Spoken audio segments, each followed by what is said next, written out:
SV6 news కు స్వాగతం. ముందుగా హెడ్లైన్స్. మల్కాజ్గిరి పార్లమెంటు నియోజకవర్గం బీజేపీ అభ్యర్థి ఈటెల రాజేందర్ గురువారం నాడు నామినేషన్ దాఖలు చేశారు.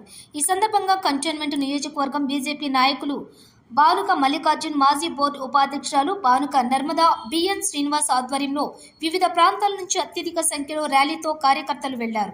ఈటెల రాజేందర్ జిందాబాద్ అంటూ నినాదాలు చేస్తూ ర్యాలీగా వెళ్లారు. కంటోన్మెంట్ నియోజకవర్గం నుంచి అత్యధికంగా ఓట్లు వేసి గెలిపిస్తామంటూ నినాదాలు చేస్తూ బీజేపీ జెండాలు పట్టుకుని ఈటెల రాజేందర్ నామినేషన్ కు తరలి వెళ్లి ర్యాలీలో పాల్గొన్నారు.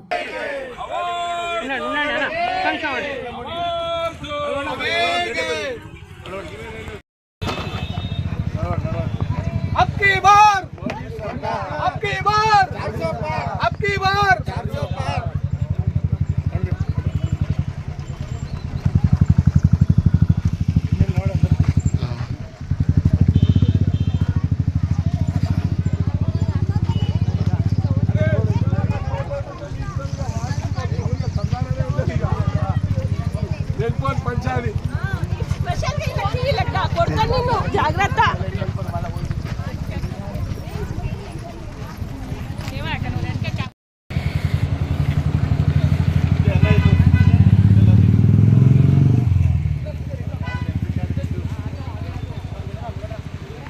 भारत माता की जय. भारत माता की जय.